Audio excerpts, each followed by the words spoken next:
살마는 어릴 적 부모님을 일찍 여의고 할아버지와 함께 살았습니다. 할아버지와 둘은 서로 의지하며 살아가는 매우 가까운 사이였습니다. 하지만 생로병사의 법칙은 어느 누구도 피해갈 수 없습니다. 얼마 지나지 않아 살마의 할아버지도 돌아가셨고 그는 세상에 홀로 남았습니다. 세상에 돌아가시기 전 할아버지는 그에게 가정을 이루라고 말씀하셨습니다. 그러면 죽는 순간에도 자신이 삶을 살았다고 생각할 것이라고 말입니다. 아름다운 삶이었지. 마치 할아버지의 유언과 같았어. 이제 할아버지와 할머니는 다시 만나셨고 그에게는 혼자 남았네. 다른 세계, 엘프레덴 왕국은 극도로 어려운 상황에 처해 있었다. 지도자들은 위기를 어떻게 처리해야 할지 몰라 아무도 예상치 못한 행동을 했다. 그들은 고차원 마법을 사용하여 영웅을 소환했다. 아무도 무슨 일이 일어날지 몰랐다. 어떤 이들은 들떠 있었지만 소환될 사람은 전혀 기쁘지 않을 것이다. 저쪽 나라 마법사들이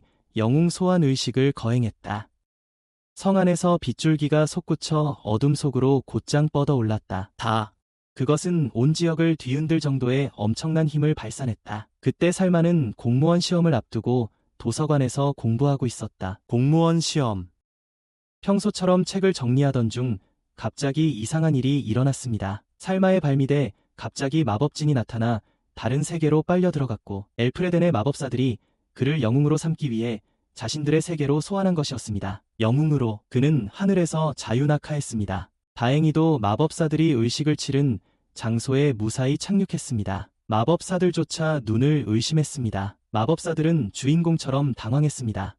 갑자기 다른 세계로 끌려온 것에 대해서 이곳에서 평범한 사람에서 영웅이 되는 것. 바로 그 후 살마는 왕과 왕비를 아련하게 되었다. 왕국에. 하지만 살마는 이곳으로 예상치 못하게 불려온 것에 몹시 짜증이 났다. 너무나도 왕은 나라의 문제를 해결하지 못하고 그 같은 외부인에게 의지해야 하는 것에 당황한 기색을 감추지 못했다. 자신의 무능함에 살마 또한 자신의 태도가 다소 과했다는 것을 깨닫고 무슨 일인지 알려달라고 말했다. 여기 상황이 이래서 다 듣고 나면 화낼 거예요. 모든 걸 분명하게. 왕은 이 세상에 여러 종족이 평화롭게 함께 살았다고 설명했습니다. 하지만 10년 전쯤 북쪽의 마왕군이 갑자기 나타났습니다. 대륙 북쪽 끝에 나타난 마게라는 공간에서 말입니다. 엄청난 수의 괴물들이 쏟아져 나와 이곳을 공포스러운 혼돈에 빠뜨렸습니다. 대륙에서 가장 넓은 영토를 자랑하던 그랜드 카오스 제국이 중심이었습니다. 그곳이 중심이 되었습니다.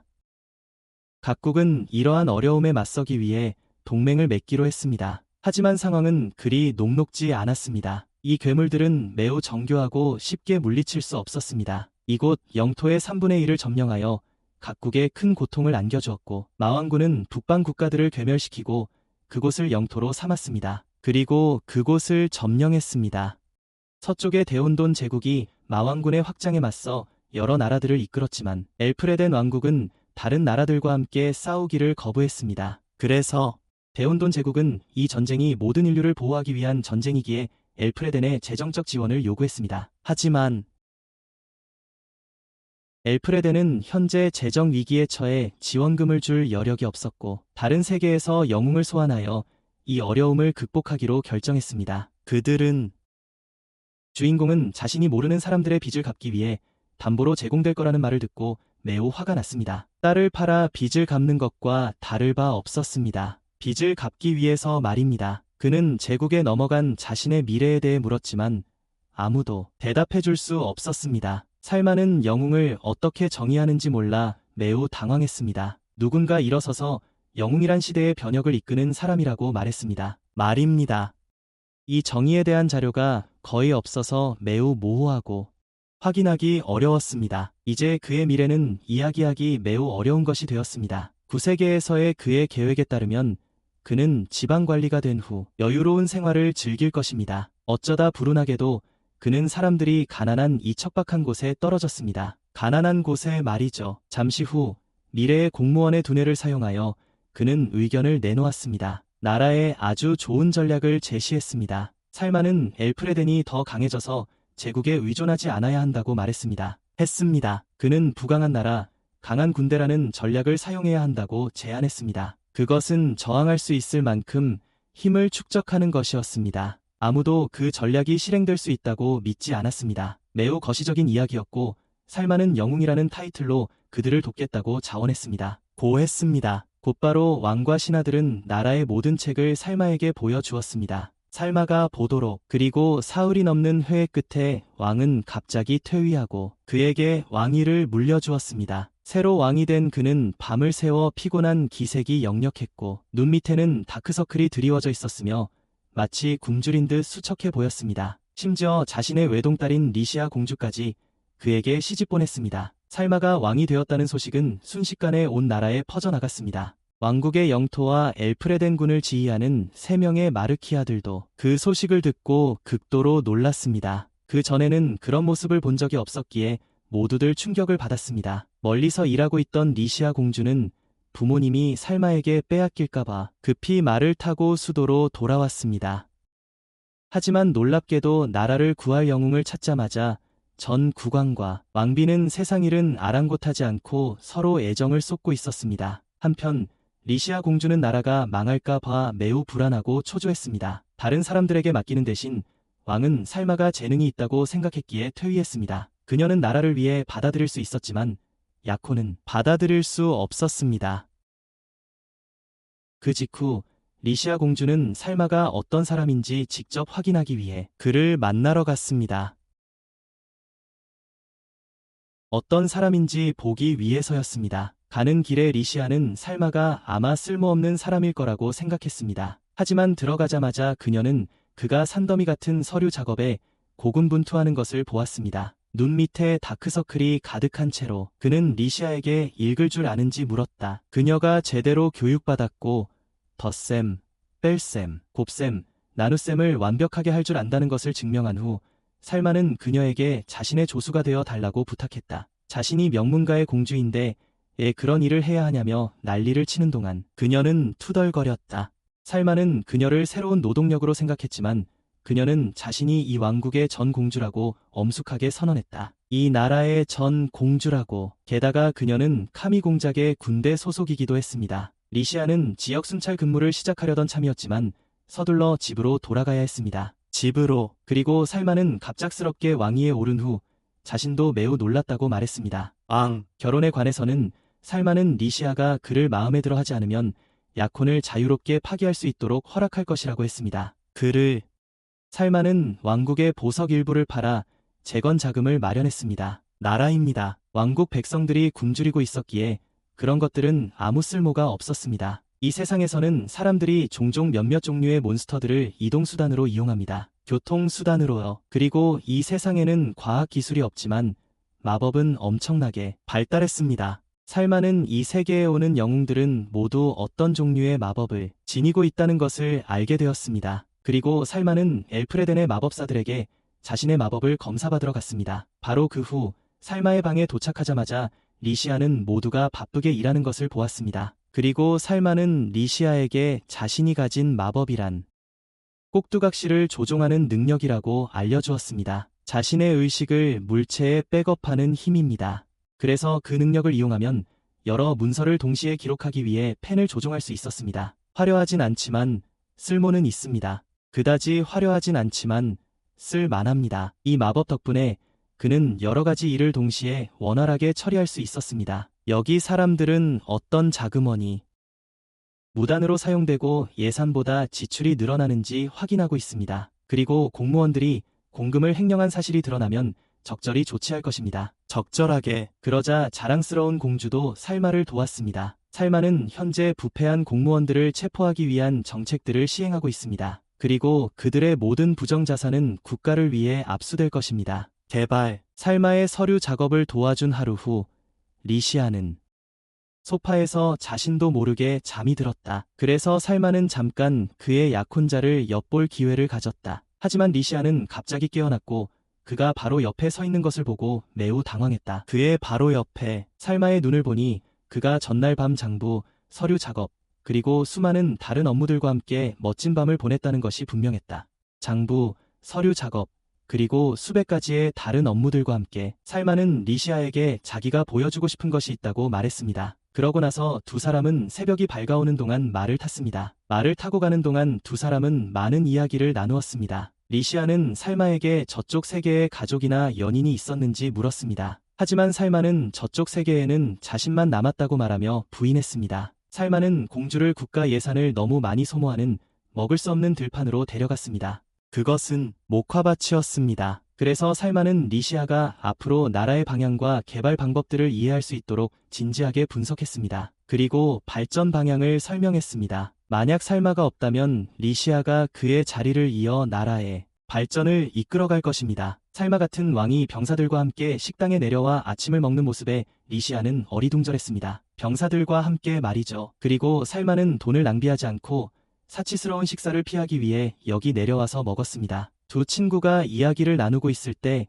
기사단장 로인이 함께 식사하자고 부탁하러 왔습니다. 그리고 그는 살마의 나라를 바꿀 새로운 정책에 큰 관심을 보였습니다. 하지만 살마는 여전히 궁궐 안에 재능 있는 사람이 없어서 곤란해하는 모습이었습니다. 궁궐 안에는요. 하지만 한 가지 예외가 있었는데 바로 마크 총리였습니다. 그리고 살마는 엘프레덴 왕국이 전국에 영상을 방송할 수 있는 장치를 가지고 있다는 것을 알게 되었습니다. 전국에 영상을 내보낼 수 있는 장치 말입니다. 그래서 그는 그것을 이용해서 수도로 인재들을 모셔와 일하게 하고 싶어 했습니다. 바로 그 후 살마는 방송장치를 이용해 새로운 선포를 모든 백성에게 했습니다. 그리고 그는 수도로 와서 재능대회에 참가할 것을 열렬히 촉구했습니다. 자신의 분야에서 가장 뛰어난 업적을 달성한 사람들은 직접 입학하여 궁궐의 관리가 될 수 있도록 선발될 것이었습니다. 그의 고무적인 말에 백성들은 설득되었습니다. 모두들 매우 흥분했습니다. 참가할 필요는 없었어요.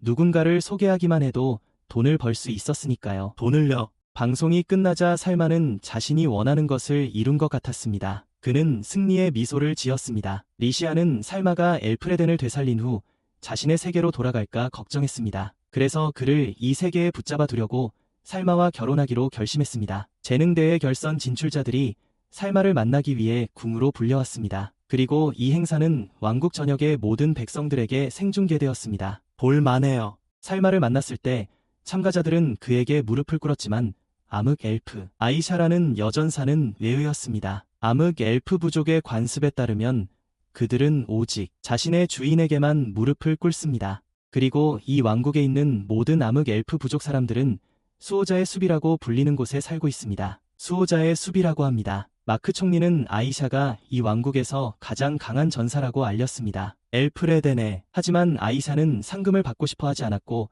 살마에게 부탁할 일이 있다고만 했습니다. 무언가를 도와달라고 부탁했습니다. 아이샤는 흑요정 부족의 수호림에서 오랫동안 묘목이 자라지 않았다고 말했습니다. 수년 동안 자라지 않았다고 말했습니다. 그 말을 듣고 살마는 흑요정 부족이 숲의 나무들을 전정하지 않았다는 것을 깨달았습니다. 큰 나무의 잎을 잘라내어 아래 작은 나무들이 자랄 수 있도록 햇빛을 받게 해야 했기 때문입니다. 작은 나무들이 자랄 수 있도록 햇빛을 받게 하기 위해서였습니다. 살마의 설명을 들은 아이샤는 그의 앞에 무릎을 꿇었다. 그리고 아이샤는 살마의 첩이 되겠다고 맹세하며 수호자의 숲으로 와서 암흑 엘프 부족에게 나무 가지치기를 가르쳐 달라고 간청했다. 다음으로 살마를 아련하려 나선 사람은 아름다운 여가수 유나였다. 살마가 유나에게 매료된 듯하자 리시아는 약간 질투심을 느꼈다. 살마는 유나에게 왕국 전체를 고무시키는 노래를 불러줄 것을 제안했다. 그리고 살마는 유나에게 왕의 고향 노래를 불러보라고 하고 싶어 했다. 하지만 가사를 몰랐어요. 하지만 다행히도 이 세상에 올 때 살마는 아이폰 14 프로 맥스를 가지고 왔어요. 14 프로 맥스. 그래서 살마는 유나에게 에어팟을 주고 고향 음악을 들려주었어요. 그 직후 유나는 왕국 사람들 모두에게 2부 노래를 불렀어요. 그리고 유나의 아름다운 목소리를 듣고 나서 모두가 그녀의 재능을 인정해야 했어요. 서쪽 이마도니아 왕국의 조로와 공주도 살마의 재능 발굴 대회 소식을 들었어요. 그리고 그녀는 막 왕이 된 그임에도 불구하고 살마가 매우 재능 있는 사람이라고 인정했습니다. 왕이 되다. 그 순간 그녀의 눈에는 오직 새 왕의 모습만이 있었습니다. 다음 지원자가 면접을 보러 왔습니다. 폼초라는 어설픈 뚱뚱한 친구가 살마를 만나러 나섰지만 발이 걸려 얼굴부터 넘어졌습니다. 그리고 폼초는 왕국 곳곳에 많은 맛있는 음식들을 맛본 음식평론의 신이었습니다. 왕국. 그 말을 듣고 살마는 매우 기뻐했는데 그는 이 세상의 요리에 대해 아무것도 몰랐기 때문이다. 이 세상의 음식에 대해서는 전혀 몰랐습니다. 그리고 살마에 의해 궁궐의 자리를 얻게 되자 그는 감격하여 눈물을 흘렸다. 음식평론이 어느 날 벼락출세로 이어질 줄은 상상도 못했기 때문이다. 관리가 될 줄은. 새로운 왕은 백성들에게 매우 인기가 많은 것 같은데 아마도 그는 똑똑하고 재치 있으며 이 길을 잘 처리하고 백성을 이해하는 사람이기 때문일 것이다. 것 같습니다. 백성들이 나라를 돕고자 궁궐로 모여들었습니다. 폰초에게 상을 내린 후 하쿠자라는 남자가 살마를 아련하고자 나섰습니다. 하쿠자는 기억력이 좋고 지식이 매우 방대하기로 알려진 인물이었습니다. 살마는 하쿠자가 어떤 종류의 책을 좋아하고 자주 읽는지 물었습니다. 문학이었습니다. 그는 알려지지 않은 지식을 발굴하는 것이 자신의 삶의 이유라고 덧붙였습니다. 살마는 그에게 성의 도서관 사서가 되는 것을 제안했습니다. 하쿠자는 거절하고 자신의 재능을 쏟아부어 살마가 세계의 지배자가 되도록 돕겠다고 허락을 구했습니다. 세계의 지배자가 되도록 말입니다. 자신감 넘치는 하쿠자의 태도로 새 왕이 뚱뚱한 폰초를 대하는 모습을 보며 그 또한 나름의 생각을 가지고 있었습니다. 뚱뚱한 폰초를 대하는 것을 보고 말이죠. 서로 팽팽한 두뇌 싸움 끝에 살마는 하쿠자에게 그가 원하는 자리를 주었습니다. 원하는 자리 말입니다. 그래서 살마는 하쿠자와 같은 뛰어난 인재를 재빨리 자신의 군사 고문으로 임명했습니다. 그리고 나서 나라의 지도자의 비전 덕분에 하쿠자의 재능으로 그는 흑색 총리로 지명되었습니다. 마지막 참가자는 토모라는 작은 짐승족 소녀였습니다. 그리고 토모는 동물과 대화하는 아주 특별한 재능을 가지고 있었습니다. 사람들은 그 작은 소녀가 특별한 것을 받았을 때 토모의 재능에 대해 이야기하고 있었습니다. 살마와 비밀리에 이야기할 기회를 말이죠. 그리고 그 작은 소녀의 말을 들은 후 살마는 엄청나게 놀랐습니다. 이 세계에서는 엘프부터 짐승족까지 모든 종족이 인간과 같은 종으로 분류됩니다. 인간과 같은 종. 하지만 마족은 다른 종족으로 분류되죠. 일부는 인간의 모습을 하고 있지만요. 왕에게는 괴물처럼 보이는 미끈미끈하고 기괴한 종족은 이곳 사람들에게는 동물로 여겨집니다. 그러니까 왕의 생각에 따르면 괴물들은 서로 똑같이 생긴 다른 생물들입니다. 그 중에는 인간과 비슷한 모습을 한 것들도 있지만 특이한 점은 마족은 그 마음씨가 평범한 야수와 같다는 것입니다. 지능도 없고 인간 언어도 사용할 줄 몰라요. 살마는 토모와 함께 자신의 측근들을 개인 방으로 불러 이야기를 나누었는데 토모 또한 마족과 대화할 수 있다는 사실에 모두 극도로 놀랐습니다. 마족과 이전에는 마족에게 지능이 없었지만 마왕의 영토에 있는 마족들은 인간처럼 행동할 수 있을 만큼 매우 똑똑합니다. 마법을 사용한 무기를 다룰 줄도 알고요. 하지만요.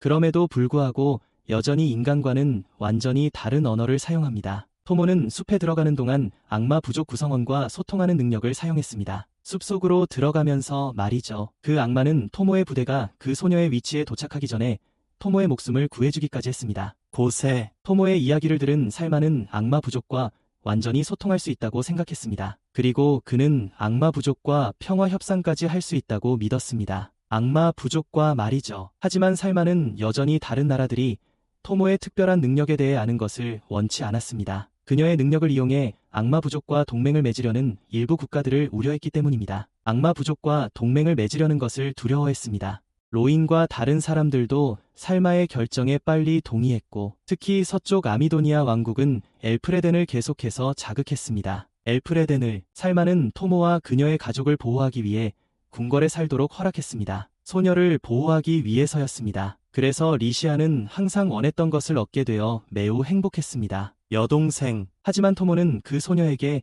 아직 어머니와 남동생이 있기에 곧 거절했습니다. 난민촌에 살마는 소녀가 왕의 여동생이 된다면 그녀의 어머니와 남동생도 왕과 친척이 될 것이라고 위로하며 재빨리 앞으로 나섰습니다. 그들은 두려움 없이 궁궐에서 함께 살 수 있을 것입니다. 그러고는 발표와 입양 절차를 진행하기 전에 잠시 기다리라고 마크에게 명령했습니다. 입양을 그리고 안전을 위해 어린 토끼 소녀는 왕의 마차를 끄는 말들을 돌보는 임무를 맡았습니다. 왕의 마차를 끄는 말들을 돌보는 일이었죠. 소녀는 이러한 호의를 받게 되어 매우 기뻤습니다. 다음 날 살마는 이상한 인형을 만들려고 리시아의 방을 빌려 앉아 있었습니다. 자신의 방은 관리들이 회계 작업을 하는데 사용되고 있었기 때문입니다. 하지만 하녀는 그들이 방에서 함께 앉아 있는 것을 보고 그 둘이 친밀한 사이라고 생각했습니다. 살마와 리시아는 폰초가 온다는 소식을 듣고 서둘러 나갔습니다. 막 궁으로 돌아왔습니다. 그리고 폰초는 여러 왕국을 돌아다니며 그가 요청한 귀한 음식이 담긴 자루를 가져왔습니다. 그가 가져온 음식 자루는 보통 자루가 아니었습니다. 그가 가져온 음식 자루는 아주 특별한 것이었습니다. 그것은 극히 드문 왕실 보물이라 불리는 자루에 담겨 있었습니다. 매우 귀한 것이었습니다. 바로 그 후 살마는 모든 백성이 볼 수 있도록 요리 시연회를 열었습니다. 그리고 살마는 왕국의 식량 부족 상황이 매우 심각하다고 말했습니다. 그래서 그는 사람들에게 그들이 몰랐던 음식을 요리하는 방법을 알려주고 싶어 했어요. 하지만 첫 번째 요리가 문어 요리라는 것을 보자 여자들은 극도의 공황 상태에 빠졌어요. 하지만 유니스는 자신처럼 바닷가 지역 사람들은 문어를 자주 먹는다고 말했어요. 우리 왕은 공손하게 앞치마를 두르고 소매를 걷어붙이고 부엌으로 들어갔어요. 자신의 재능을 보여주려고요. 살마는 문어 다리를 얇게 썰어서 튀김옷을 입혔어요. 바삭바삭해 향이 퍼져나가자 많은 사람들이 거절할 수 없게 되었습니다. 음식을 손에 들자 모두 조금 망설였습니다. 하지만 한 입 베어 물자 미각이 폭발했습니다. 그리고 맛을 보니 여자들은 그의 바삭한 튀김 문어가 너무 맛있어서 계속 먹게 되었습니다. 그리고 사람들은 그렇게 요리할 문어를 잡으러 가고 싶어 했습니다. 다음 요리는 숲에서 흔히 볼 수 있는 식물의 뿌리로 우엉. 살마는 그 뿌리 더미에 소금과 설탕을 조금 뿌리기만 하면 되었고 그것은 엄청나게 맛있는 요리가 되었어요. 바삭하고 짭짤했어요. 토모는 엄마와 남동생에게도 꼭 먹여주고 싶었어요. 튀긴 메뚜기 고기는 모두가 엄청 무서워했어요. 하지만 토모는 야수족이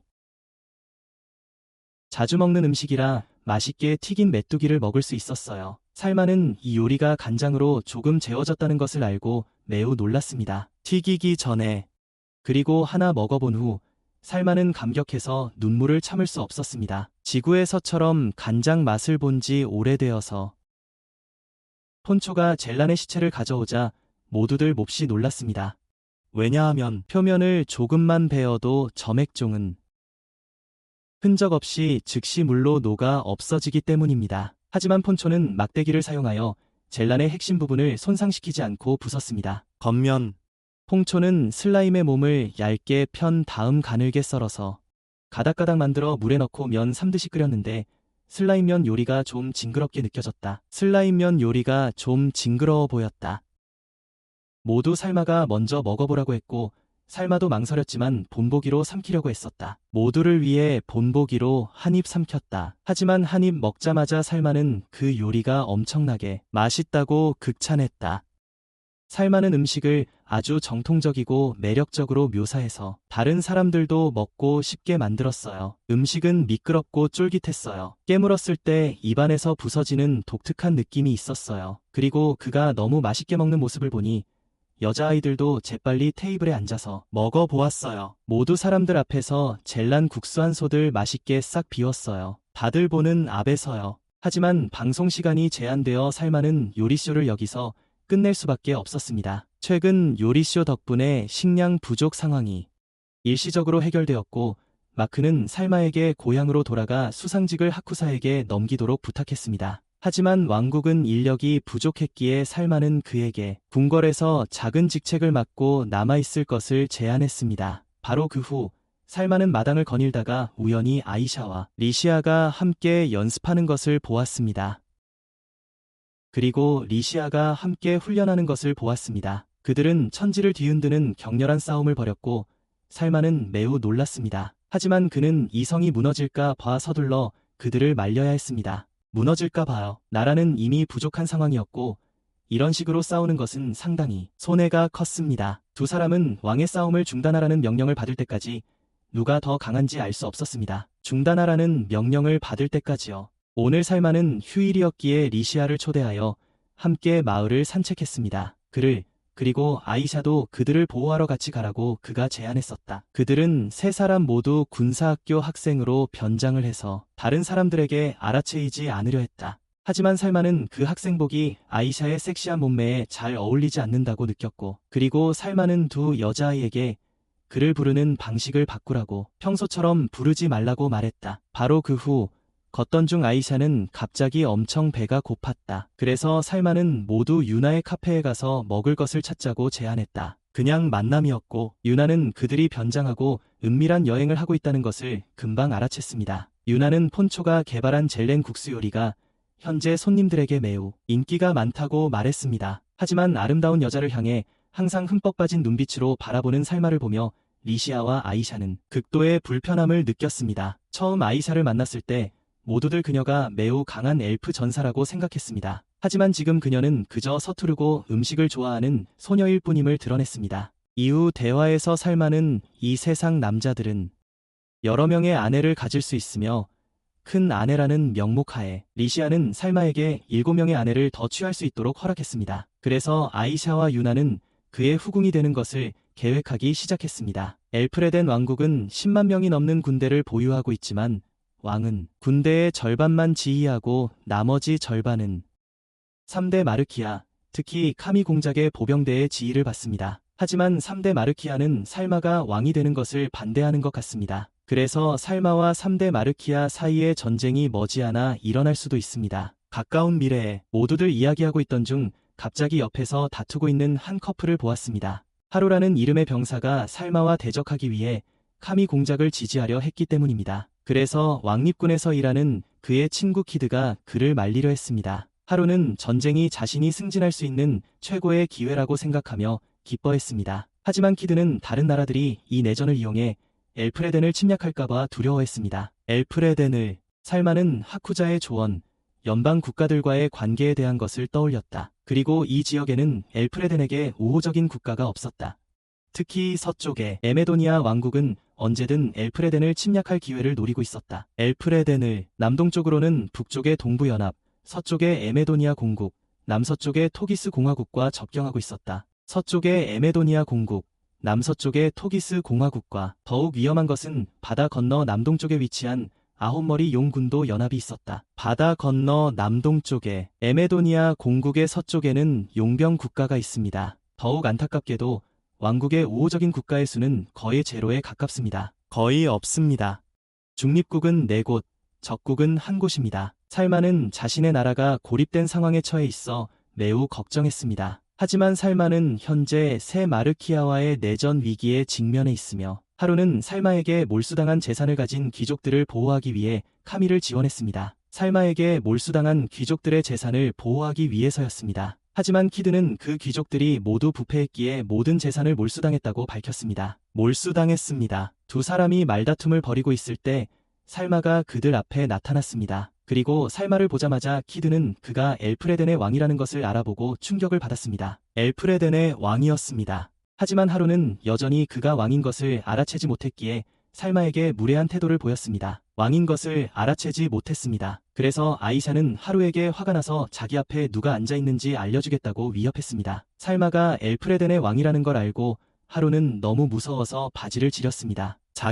하지만 살마는 하루가 카미 공작 휘하에 들어간 것을 나무라지 않았습니다. 하지만 살마는 하루와 키드가 어린 시절 친구였다는 것을 알게 되었습니다. 그래서 하루가 카미 편을 들었다면 키드와 싸울 각오를 해야 했습니다. 키드는 살마의 지휘 아래 왕실 군대 장교였기 때문입니다. 그 말을 듣고 하루는 내전이 발발하면 가까운 친구와 싸워야 한다는 것을 깨달았습니다. 그래서 그는 더 이상 카미를 따라다니지 않기로 했습니다. 셋이 각자의 시간을 가질 때 경호원은 자신의 꿈을 쫓느라 바빴습니다. 리시아는 살마가 이전 상황을 아주 잘 처리했다고 칭찬했습니다. 그는 두 절친이 어려운 처지에 놓이지 않도록 힘든 말을 하기로 했습니다. 곤란한 입장에 놓이지 않도록. 하지만 살마는 자신이 생각하는 대로 말했을 뿐 그렇게 많이 생각하지 않았다고 거절했습니다. 깊이 생각하지 않았다고요. 리시아는 살마에게 자신의 무릎에 머리를 기대고 쉬고 싶은지 먼저 물었습니다. 살마는 약간 놀랐지만 서로 사귀고 있다는 말을 듣고 나서 살마도 경계심을 풀고 수줍게 그녀의 무릎에 머리를 기대었다. 이 부분은 1번자막과 연결되어 자연스럽게 이어집니다. 두 사람은 미래에 대해 이야기를 나누었다. 살마는 사랑하는 사람과 결혼하는 것은 정말 멋질 거라고 말했다. 리시아는 주인공에게 미래에도 자신에게 아무런 감정이 없을지 진지하게 물었다. 리시아의 질문에 살마는 몹시 당황했다. 두 사람은 침묵에 잠겼다. 숨막히고 무서운 정적을 깨고 경호원이 나서서 언제까지 자는 척을 해야 하는지, 언제 이 역할에서 벗어날 수 있는지 불평했다. 역할. 이 말을 들은 살마와 리시아는 재빨리 원래 상태로 돌아갔다. 두 사람은 수줍어하며 얼굴을 붉혔다. 며칠 후 살마는 인형을 만들어 인형 조종 기술을 이용하여 조종했다. 살마가 인형 가지고 놀고 있을 때 하루 아버지가 갑자기 만나자고 했습니다. 유나 카페에서 일어났던 모든 일을 키드가 하루 아버지에게 다 말했던 거였습니다. 카페에서요. 살마 휘하 장군이었던 그는 카마이 공작편에 서려는 하루를 때렸습니다. 서려고 하자. 하지만 살마는 살살 때리라고, 안 그러면 기가 죽는다고 충고했고 하루에게 왕실 군대에 들어가 키드팀의 부팀장이 되라고 제안했습니다. 바로 그 후 하루 아버지가 살마와 따로 이야기하자고 했습니다. 그의 이야기를 듣고 살마는 엄청 놀랐습니다. 살마는 몰래 자신의 인형을 도시의 모험가 그룹에 합류시켰는데 그 인형을 이용해서 지하 하수구를 탐험하고 싶었기 때문입니다. 도시 지하로 내려가면서 살마의 인형은 그 모험가들과 함께 많은 괴물들을 물리쳤습니다. 하지만 그들은 항상 살마의 인형을 사람으로 생각했습니다. 큰 흰뱀부터 공룡까지 살마의 인형은 모든 것을 다룰 수 있었습니다. 하지만 이번에는 엄청 무서운 보라색 괴물을 만났습니다. 입에서 침이 엄청나게 흘러내렸다. 그 무리 전부는 감당할 수 없다는 걸 알고 도망쳤다. 후퇴하는 와중에 안타깝게도 살마의 인형이 넘어졌다. 그때 그의 팀 동료가 괴물에게 폭탄을 던졌다. 괴물은 고통스러워하며 몸에서 많은 총알을 발사했다. 몇몇 빗나간 총알이 폭탄을 던진 대원에게 날아들려고 할 때 살마의 인형이 자신의 몸으로 그녀를 감쌌다. 그 후 모두 무사히 그 어두운 곳을 빠져나왔다. 밖에서 소녀는 인형을 깨끗이 닦으며 구해줘서 고맙다고 말했습니다. 팀원들은 모두 궁금했습니다. 그때 인형이 무슨 생각을 하고 있었을까? 그리고 탐험을 할 때마다 살마는 인형을 아주 깨끗하게 닦았습니다. 목욕을 하는 동안 리치아가 들어왔습니다. 인형을 보고는 지난번보다 더 커 보인다고 말했습니다.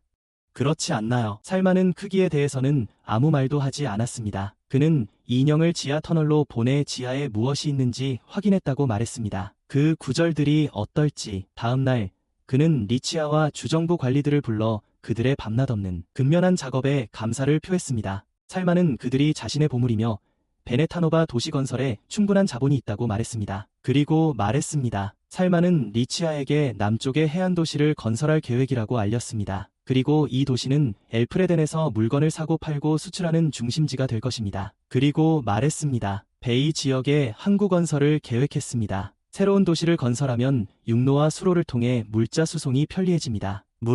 이 도시가 성공하면 나라의 심장이 될 것입니다. 그 주변 도로는 혈관과 같습니다. 그러자 살마는 리치아에게 물자 분배의 중요성을 인내심 있게 설명했습니다. 있었어요. 정말 멀리 내다보는 비전을 가지고 있군요. 하지만 그가 자신의 아이디어를 관리들에게 발표하자 그들은 놀라서 입을 다물지 못했습니다. 그러고는 모든 사람들의 기여에 대한 보상으로 5일의 휴가를 준다고 발표했습니다.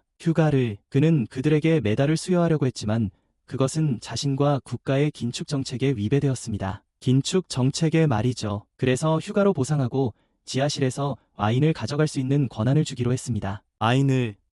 회의 후 리치아는 살마가 좀 과하게 행동하는 것 같다고 생각했습니다. 그는 또한 일찍 일을 시작했기 때문에 정신이 좀 몽롱했다고 인정했습니다. 하지만 리치아는 최근에 살마가 너무 많은 일을 하고 있었기 때문에 그의 건강이 걱정되었습니다. 일이 너무 많았습니다. 그리고 살마는 자신이 죽으면 엘프레덴이 다른 영웅을 소환할 수 있다고 말했습니다. 하지만 살마가 잠이 들려고 할 때 리치아는 자신에게는 살마만 필요하다고 속삭였습니다. 열정적인 키스와 함께 다음날 살마와 모두는 남쪽 해안으로 가서 건설을 시작했습니다. 새로운 도시. 하지만 로이는 현지 주민들이 도시 건설에 반대하고 있다고 알려왔어요. 로이는 마을 사람들이 여기에 짓는 것을 반대하는 이유는 바다의 신을 화나게 할 것이기 때문이라고 말했어요. 바다의 신에 대한 이야기를 듣고 살마는 매우 회의적이었고 리치아에게 이 시대에 바다의 신이 존재하는지 물어보려고 돌아섰어요. 리치아는 말을 더듬으며 그런 신들을 믿는 사람들이 있다고 말했지만 자신은 그런 신들이 존재하지 않는다고 생각한다고 했어요. 살마의 부하들도 그런 것들은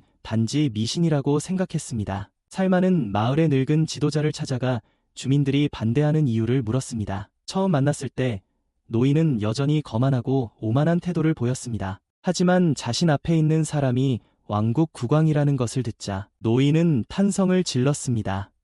폐하 모두 노인과 진지한 대화를 나누었습니다. 그는 대대로 사람들이 전해 내려오는 이야기를 들려주었습니다. 그곳은 매우 위험해서 아무도 감히 거기에 살지 못했다고 합니다. 그리고 그 노인은 이 바다 지역이 바다 신의 영역이라고 설명했어요. 그래서 여기에 도시를 짓는 사람은 바다 신이 파도로 침수시킬 거라고 했죠. 하지만 거대한 파도를 일으킬 수 있는 바다 신에 대한 이야기는 수백 년 전에 일어났던 일이고 살마는 그 노인이 말한 바다 신이 쓰나미라는 것을 깨달았어요. 하지만 쓰나미 사이의 시간 간격은 매우 길 수 있으므로 살마를 돕는 관리들은 알 수 없었어요.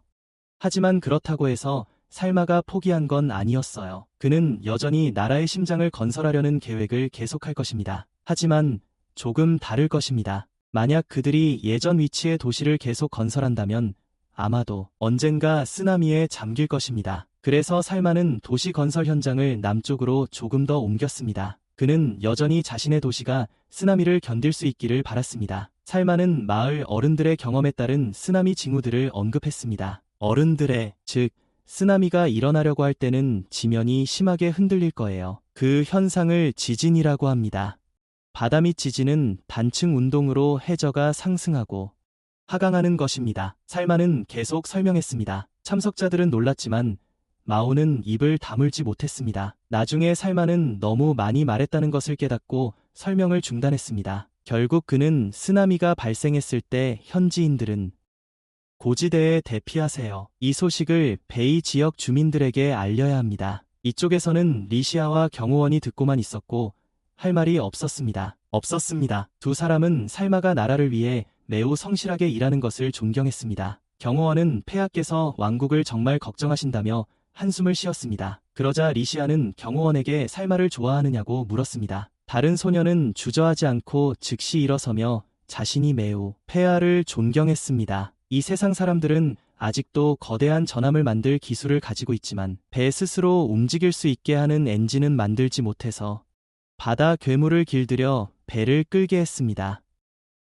살마의 명령에 따라 키드는 왕실 병사들을 이끌고 남쪽으로 가서 도로를 건설하라는 명령을 받았습니다. 그리고 자신과 같은 왕실 병사들이 도로를 건설하는 것을 보자 하루는 극심한 불편함을 느꼈습니다. 하지만 하루는 살마를 만났을 때 아무 말도 하지 못하고 조용히 있었는데 왕궁 병사들이 도시를 건설하고 있었다. 모두들 지쳐 보였고 작업복 대신 흰색 작업티를 입고 있었다. 일하는 옷이 아니었다. 어느새 점심시간이 되었다. 하루는 살마가 만든 생강구이 고기를 한 입 베어 물었다. 맛있다고 칭찬해야 했다. 그는 또한 살마가 요리에 매우 재능이 있다는 것을 인정했다. 흐름에 따라 키드는 살마가 늑대 부족의 사람들을 보내 요리할 향신료를 구하게 했다는 이야기를 했습니다. 양념을 말이죠. 그 지시는 그 부족이 생계를 유지하는 데 도움이 되었을 뿐만 아니라 왕국 사람들이 좋은 음식을 먹는 데에도 도움이 되었습니다. 좋은 음식을 먹을 수 있게 되었죠. 정말 일석이조였습니다. 거기에 더해 키드는 살마가 도로를 건설하고 음식을 개량하는 등 식량 수송을 위해 했던 일들도 언급했습니다. 도로 건설이나 음식 개량 같은 일 말이죠. 덕분에 식량 부족이 상당히 줄었습니다. 하루는 놀랐다.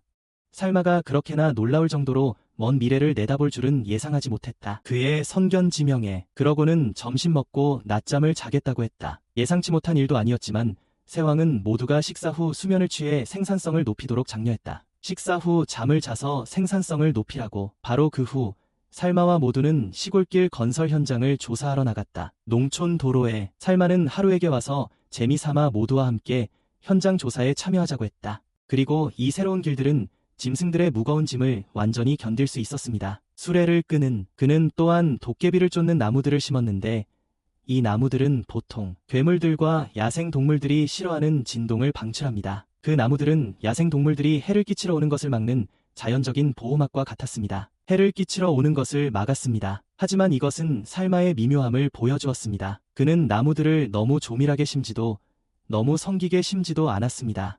적당한 간격으로 말이죠. 다른 동물들에게 영향을 미치지 않도록. 살마는 심지어 밤에 빛나는 배를 이용해서 가로등을 만들었어요. 모두들 서서 이야기하고 있었는데 갑자기 전령새가 날아오는 것을 보았어요. 아사에게. 그리고 아샤는 자신의 요정 마을이 방금 지진을 겪었다는 것을 알고 극도로 당황했어요. 아사의 마을의 절반 이상과 많은 요정 부족민들이 지진에 매몰되었어요. 지진으로. 그래서 살마는 아사를 격려하며 여기 있는 병사들을 그녀의 마을로 보내 사람들을 구출하도록 움직였습니다. 마을 사람들을 구하러 가도록. 아샤가 주저하자 살마는 자신이 많은 사람들을 부를 수 있는 위치에 있다며 그냥 도와주게 하라고 말했습니다. 전혀 주저할 필요가 없다고. 이 말을 들은 아샤는 감동해서 눈물을 흘렸습니다. 살마는 아샤에게 병사들을 이끌고 수호자의 숲으로 들어가 모두를 구출하라고 꾸물거리지 말라고 말했습니다. 재난 구호는 시간과의 싸움입니다. 키드는 그 자리에서 병력을 동원했습니다. 리시아는 수색대 추가 요청을 위해 왕도로 돌아가는 임무를 받았고 그 후 하쿠야에게 보고하여 요정마을로 구호 물품을 전달해야 했습니다. 리시아는 곧바로 실행에 옮겼지만 새로운 문제가 발생했습니다. 여기서 요정마을까지 이동하는 데에도 이틀이 걸립니다. 더 빨리 갈 수 없습니다. 살마는 하루에게 순간이동 마법으로 한 번에 나타날 수 있는 마법이 있는지 물었습니다. 필요한 장소. 이 말을 들은 하루는 곧바로 당황하며 그런 주문이 있다면 굳이 길을 만들려고 애썼겠냐고 되물었다. 그런 주문이 있다면 그렇게 힘들여 길을 만들었겠어. 하루는 마음속 분노를 사기려 살마를 한 대 치지 못한 것이 못내 분했다. 머리를 쥐어짜고 생각하는데 짐승이 끄는 마차가 지나갔고 그의 머릿속에 새로운 생각이 떠올랐다. 마차를 타고 이동한 구조대는 요정 마을에 도착했고 살마는 아이샤의 아버이자 마을의 수장과 이야기를 나누었다. 마차를 타고 이동한 구조대는 요정 마을에 도착했고 살마는 아이샤의 아버지이자 마을 장로와 이야기를 나누었다. 현재 상황을 이해하기 위해서요. 살마는 제국 근위병 10명을 데려왔고 며칠 후에는 구조대가 지원 물자를 가지고 꼭 올 거라고 했습니다. 촌장은 산사태가 마을 동쪽에서 발생했다고 말했습니다. 그리고 사망자는 100명이 넘고 실종자도 40명이 넘는다고 살마가 말했습니다. 살마 씨가 그렇게 말했어요. 촌장님, 정확한 수치를 확인해서 목록을 만들어주세요. 그리고 산을 감시할 사람들을 배치하세요. 산이 흔들리거나 이상한 소리가 나면 즉시 보고하십시오. 아이샤가 그 임무를 맡았습니다. 아이샤와 친구들이 자주 놀던 곳이라 아버지도 아이샤를 지지했습니다. 그래서 아이샤는 그곳의 길과 지형을 잘 알고 있었습니다. 친구들과 함께 가면 편리할 것입니다. 살마는 이 지역의 지형을 파악하고 병사들에게 빨리 명령했습니다. 흙더미와 돌무더미 아래에 갇힌 사람들을 구출하라고. 그는 모두에게 무리하지 말라고 지시했습니다. 산사태를 구조하고 목격할 경우 즉시 후퇴해야 합니다. 그 후 살마와 모두는 실종자 수색 및 구조에 힘썼습니다. 그리고 살마는 나무로 만든 쥐를 조종하여 잔해 속으로 들어가 구조 작업을 지원했습니다. 구조 작업에 도움을 주었습니다. 덕분에 살마는 큰 나무 둥치 아래에 깔린 사람을 구조했습니다. 구조 작업을 마친 후 아이샤의 아버지는 살마의 도움에 대해 큰 감사를 표했습니다. 살마의 지원에 대해 감사했습니다. 하지만 살마의 구조대가 도착하기를 기다리다 숨진 사람들이 아직 많았습니다. 도와주러 오기를. 산사태로 아내를 잃은 어떤 사람이 살마에게 극단적인 말을 했습니다. 하지만 살마는 그 사람의 심정을 이해하고 공감했습니다. 밖에서 아이샤는 그 삼촌이 숲의 나무 가지치기에 가장 강하게 반대한 사람이라고 설명했습니다. 숲이 임무를 가지고 있다고 생각했기 때문입니다. 라고. 그래서 나무가지를 다듬으면 너무 약해 보일 거예요. 그래서 살마는 이렇게 해야 하고 저렇게 해야 한다는 또 다른 강의를 했어요. 옳게 하려면요. 그래서 살마는 모든 희생자들을 구할 시간에 도착하지 못한 것을 자책했어요. 마을에서 일을 마친 후 군대는 작별 인사를 하고 왕국으로 돌아갔습니다. 왕국으로. 아이샤는 바위 위에 서서 그녀의 마을 구조 작업에 참여하느라 지치고 잠 못 이룬 왕실 병사들을 바라보았습니다. 구조 작업에 살마도 예외는 아니었다. 그는 극도로 지쳐 보였다. 리시아는 이 구조에 도움을 줄 수 없었던 자신을 탓했다. 살마는 구조 요청을 했던 것만으로도 이미 도움을 준 거라고 그녀를 위로했다. 모두 이미 최선을 다했다. 살마는 자신이 왕으로서 제 역할을 다하지 못했다며 스스로를 탓했다. 그의 말에 따르면 지도자의 임무는 나라를 다스리는 것 외에도 발생하는 비상 상황에 대처할 계획을 예측하고 세워야 한다. 살마는 그 점에서 부주의했어요. 리시아는 그가 아주 잘했다고 위로했어요. 더 이상 그렇게 자책하지 마세요. 그러자 살마는 자신이 여전히 부족하고 하지 못한 일들을 많이 나열했어요. 나열하지 않았다면 괜찮았을 텐데 나열한 것을 보니 상당히 많았어요. 그는 너무 스트레스를 받아서 울었어요. 수도로 돌아온 유나는 살마의 방으로 갔어요. 그녀는 그의 건강이 걱정입니다. 최근에 살마는 많은 일들을 처리해야 했습니다. 요정마을 지진까지. 문을 열었는데 살마가 아니라 책상에 앉아서 자료를 심각하게 검토하는 대신 오늘은 아마도 과로 때문에 침대에 뻗어서 자료를 보고 있었습니다. 유나를 보자 그는 재빨리 그것들을 치웠습니다. 유나는 살마에게 물었습니다. 최근에 잠을 잘 못 잤어요. 그는 최근에 피곤함을 느꼈고 많은 일들이 머릿속을 빙빙 돌았다고 말했습니다. 머리가 아파서 잠을 잘 수 없었어요. 유나가 방에 들어와서 살마에게 잠을 자라고 했어요. 그 말을 듣고 살마는 조금 혼란스러웠지만 순순히 누워 유나가 재워주도록 했어요. 유나는 아주 부드러운 멜로디의 노래를 불러 그가 잠들도록 도왔어요. 한편 3명의 공작들은 살마를 왕으로 인정할지 여부를 논의하기 위해 회의를 하고 있었어요. 그리고 완터 공작 부인은 살마가 왕이 된 이후로 백성들이 더 풍족해졌다고 생각했어요. 그래서 그녀는 그가 이 나라의 정당한 왕이 되는 것을 전적으로 지지했습니다. 왕국. 하지만 카마이 공작은 다른 세계 출신을 왕으로 받아들일 수 없었고 캐스터 공작 또한 카마이와 연합하여 살마를 왕위에서 몰아내려 했습니다. 왕자. 이 말을 들은 공작 부인은 더 이상 가만히 있을 수 없어 자리에서 일어나 그에게 왕위를 그렇게나 탐내느냐고 물었습니다. 그렇게 왕좌를 갈망했습니다. 하지만 그 공작은 단지 새로운 왕을 몰아내고 왕위를 원래 왕에게 돌려주고 싶어 했습니다. 안다. 완터 공작 부인은 카스토르에게 전투에서 패배할 경우 아내와 아이들과 관계를 끊으라고 요청했습니다. 왜냐하면 카스토르의 아내와 아이들은 그녀의 딸이자 손주들이었기 때문입니다. 하지만 카스토르의 큰딸인 칸나는 아버지와 함께 싸우겠다고 요구했습니다. 그녀가 싸우고자 했던 이유는 살마가 엔벡 왕을 폐위시켰고 살마가 리시아를 건드렸기 때문입니다. 아미도니아 왕국의 가이오실리아 왕이라는 그녀의 절친한 친구 또한 그 사실을 깨달았습니다. 엘프레딘 내전이 일어나려던 참이었고 그와 율리우스 왕자는 내전이 발발하는 틈을 타 엘프레딘을 기습할 계획을 세우고 있었습니다. 하지만 조라 공주는 아미도니아도 매우 빈곤한 상태라 엘프레딘을 공격해서는 안 된다고 생각했습니다. 너무 가난했거든요. 한편 살마에게 최근 수학 보고를 받은 하쿠요는 식량 부족 문제가 거의 해결되었으니 다음 단계로 넘어갈 수 있다고 발표했습니다. 다음 단계는 알고 보니 살마의 다음 단계는 다른 나라를 정복하려는 계획이었습니다. 가이우스는 엘프레딘 공격 준비를 위해 아미도니아의 모든 장군들을 소집했습니다. 명백한 목표는 엘프레딘 남서쪽의 식량 지역이었지만 코빗이라는 민간 관리가 그의 진군을 막으려 했고 말을 마치기도 전에 말을 끊었습니다. 그는 왕의 구두 영혼을 얼굴에 맞았습니다. 그는 하루 종일 지금은 때가 아니다. 이것저것 정책을 개혁해야 한다는 말을 들어야 했고 결과는 여전히 패배였다며 투덜거렸습니다. 그 민간 관리는 여전히 자국이 일방적으로 살마 왕국의 공격을 감행했다면 모든 국가가 인간 선언에 서명하여 제국 마족과 싸우기로 했기 때문에 비난받았을 것입니다. 인간 선언에 대해 간략히 말씀드리겠습니다. 그것은 마왕의 영토가 계속해서 남쪽으로 군대를 파병하는 것을 막기 위한 선언이었습니다. 남쪽으로 군대를 파병하는 것을 막기 위해서였습니다. 그러면 대륙에서 가장 큰 영토와 가장 강력한 군사력을 가진 제국이 괴물과 마족들을 막을 것입니다. 그리고 인류는 분쟁을 멈추고 힘을 합쳐 하나가 되어야 합니다. 그 선언에는 3가지 조항이 있었습니다. 그중 한 조항은 인간 간의 분쟁으로 국경을 변경하는 것을 허용하지 않는 것이었습니다. 따라서 그들이 일방적으로 엘프레딘을 공격한다면 제국이 개입할 수 있었습니다. 그는 인간 국가들이 서로 정복하는 대신 악마 부족과 싸우기 위해 연합해야 한다고 믿었기 때문입니다. 하지만 엘프레딘은 악마 부족에 대항하는 인간 동맹에 참여한 적이 없었습니다.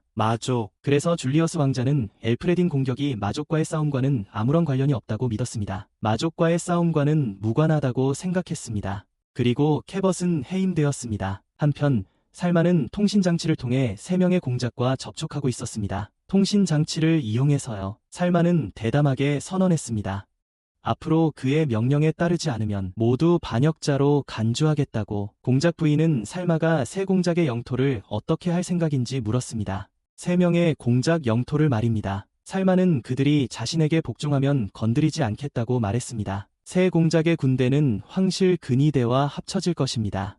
새롭고 막강한 군대가 탄생할 것입니다. 그는 또한 새 공작 영토에서 군대를 유지하는 특권을 폐지할 것입니다. 새 공작의 영토 말입니다. 공작들은 살마의 생각에 감탄했습니다. 그 공작 부인은 살마가 건설할 도시에 대해 질문했습니다. 새 도시가 자신의 영토에 영향을 미칠까 봐 두려워했던 것 같습니다. 그래서 미리 방어선을 치고 확실히 해야 했습니다. 살마의 입장에서 매우 만족스러운 답변을 받고 공작 부인은 살마에게 찬성표를 던진 것 같지만 바가스와 카스토르는 여전히 살마를 이 왕국의 왕으로 인정하기를 거부했습니다. 하지만 공작을 지지하는 병사는 100명뿐이었습니다. 나머지 군대는 소집하지 않고 중립을 유지했습니다. 이것은 바가스 공작이 시작도 하기 전에 패배를 생각했다는 것을 보여줍니다. 그리고 카마이의 보병대와 카스토르의 공군이 합세하여 그를 몰아낼 것입니다. 그런 다음 리시아의 아버지를 예전처럼 왕으로 복위시킬 것입니다. 서로 대립했지만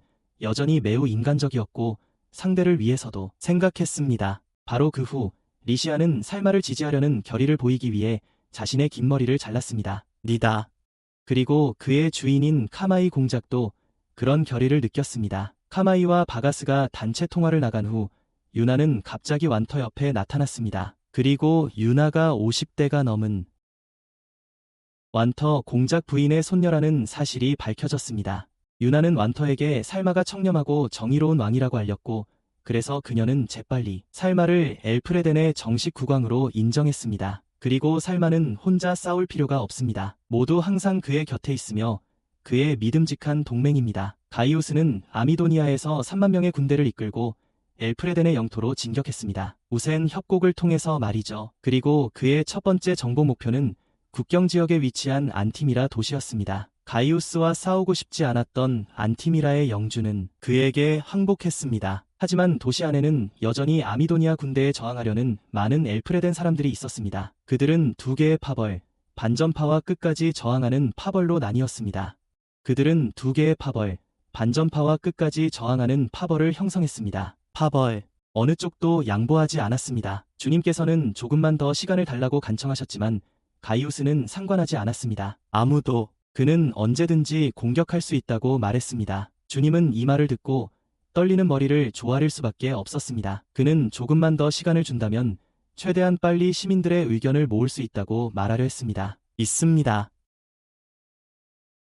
전략적인 조언을 받은 가이우스는 성문이 열릴 때까지 기다리기로 했습니다. 처음 생각처럼 그냥 돌격하는 대신의 말이죠. 그래서 그분은 모두에게 항복을 설득하기 위해 도시로 돌아가고자 하셨습니다. 그리고 가이우스는 동의했습니다.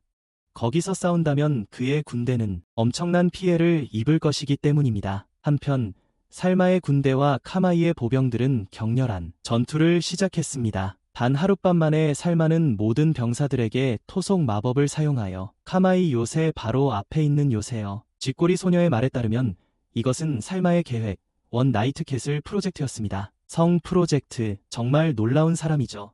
살마는 항상 아무도 예상 못할 일들을 생각하고 실행에 옮깁니다. 예측할 수 없었죠. 새 공작과의 협상이 결렬된 후 그는 즉시 1만 명의 황실 근위병에게 요새 건설을 명령했습니다. 황실 근위병들을 보내 요새를 짓게 했습니다. 이 요새는 육지 위의 거대한 코뿔소 배라고도 불렸습니다. 하지만 카마이의 군대는 살마의 군대를 포격하기 위해 여러 대의 대포를 가져왔습니다. 요새를 예상대로 첫 포격이 이미 요새에 상당히 큰 구멍을 냈습니다.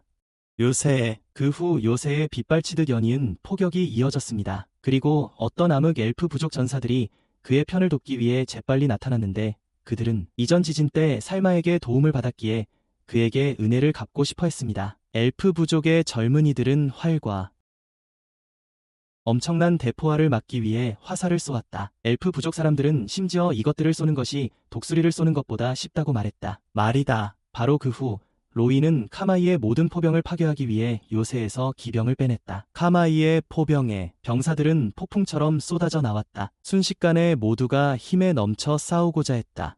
모두는 이곳을 파괴하려 온 자들을 물리치고 싶다는 공통된 목표를 가지고 있었다. 평화로운 삶. 그들은 그 대포들을 불태우기 위해 화염 마법을 사용했습니다. 이제 막 시작했는데도 그런 엄청난 성공을 거두다니 누가 감히 견딜 수 있겠습니까? 이쪽에서는 카마이 공작도 자신의 부하들이 여기 왔다는 보고를 듣고 매우 긴장했습니다. 보고하기 위해 그리고 카마이에게 매달린 부패한 귀족들은 그의 군대가 불리한 상황에 처한 것을 보고 큰 걱정을 했습니다. 불리한 위치에 있는 군대. 그럼에도 카마이는 살마가 이 전투에서 이길 수 없다고 확신했습니다. 자신들의 군대는 4만 명인 반면 살마는 고작 1만 명의 군대만 데려왔기 때문입니다. 가이우스는 늦은 오후까지 기다렸지만 아직 안티무라의 영주가 돌아오지 않았습니다. 그는 병사들에게 그 도시를 공격하라고 명령했습니다. 하지만 그가 모든 병사들에게 도시를 공격하라고 명령하려는 순간 영주가 갑자기 뛰쳐나왔습니다. 가이우스는 영주가 여전히 설득하지 못했다는 것을 알고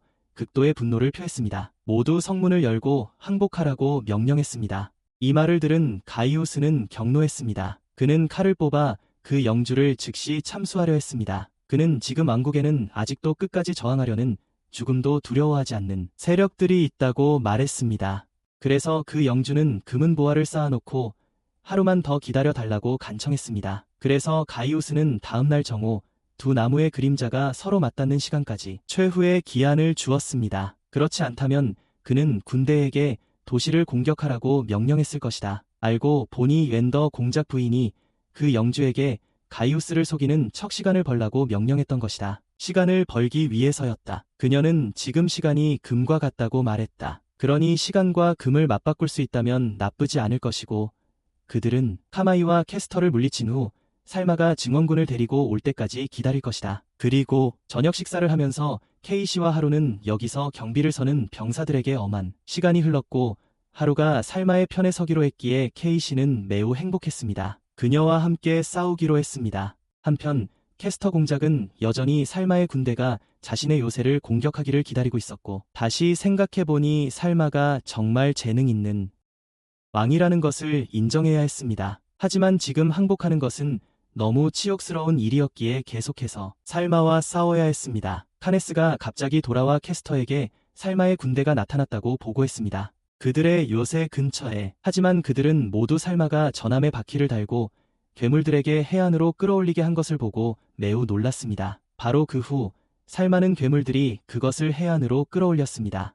바로 그 후 살마는 캐스터를 불러 빨리 항복하라고 요청했습니다. 하지만 캐스터는 거절했고 살마는 전함이 그의 요새를 직접 공격하게 했습니다. 캐스터는 살마가 대단한 인물이라고 말하며 크게 웃었습니다. 그는 아무도 예상치 못한 일들을 했습니다. 이런저런 이야기 끝에 결론은 여전히 항복하지 않는 것이었습니다. 그래서 살마가 먼저 전화를 끊었어요. 캐스터는 칸나에게 용을 탄 공군을 이끌고 나가서 교전하라고 명령했어요. 그리고 칸나는 전함의 대공 시스템 공격을 받으면서 많은 어려움을 겪었어요. 전함의 대공 시스템 공격을 받았어요. 그녀는 상공에서 폭격을 명령했어요. 팀 전체가 아무것도 하기 전에 살마의 포격이 먼저 공격했어요. 공격은 예상치 못한 것이었어요. 그래서 그녀는 모두에게 흩어져 피하라고 명령할 시간밖에 없었습니다. 그녀는 그들이 더 높은 승산을 가지려면 사각지대를 공격해야 한다는 것을 깨달았습니다. 이기는 이 전쟁 기계의 약점은 바퀴였습니다. 그것을 깨달은 후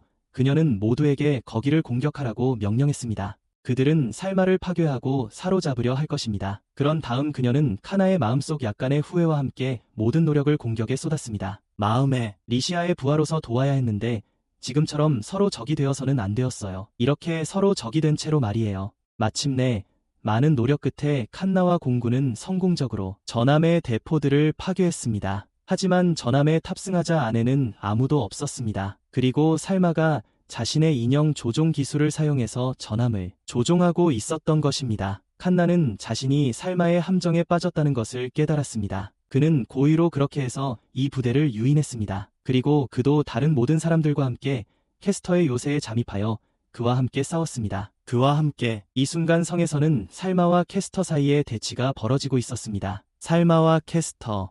살마는 싸움을 피하기 위해 항복하라고 캐스터에게 말했지만 그는 즉시 거절했습니다. 그리고 살마의 명령에 따라 아이샤는 검을 뽑아들고 싸우러 나섰습니다. 캐스터와 함께. 하지만 캐스터는 수백 년을 살아온 노인이었기에 아이샤는 그와 맞서 싸우는데 많은 어려움을 겪었습니다. 아이샤는 왕을 매우 사랑한다고 말했습니다. 그녀는 왕과 공주와 영원히 함께하고 싶어 했습니다. 캐스터는 그녀의 충성심을 칭찬했지만 이제 그녀는 위험한 상황에 처해 있으니 자신을 보호해야 한다고 말했습니다. 그러면서 캐스터는 아이샤를 쓰러뜨리려고 검을 휘둘렀습니다. 그 말과 함께 캐스터는 아이샤를 물리치려고 검을 휘둘렀습니다. 하지만 살마는 그의 인형을 리시아와 함께 아이샤를 지원하도록 재빨리 보냈습니다. 그래서 아이샤는 캐스터를 쓰러뜨리는 치명타를 성공적으로 날렸습니다. 캐스터는 땅에 쓰러져 마지막 고집스러운 말을 하려 애썼습니다. 그는 마지막 순간까지 전력을 다해 싸웠으니 후회는 없다고 말했습니다. 습니다. 캐스터가 패배한 후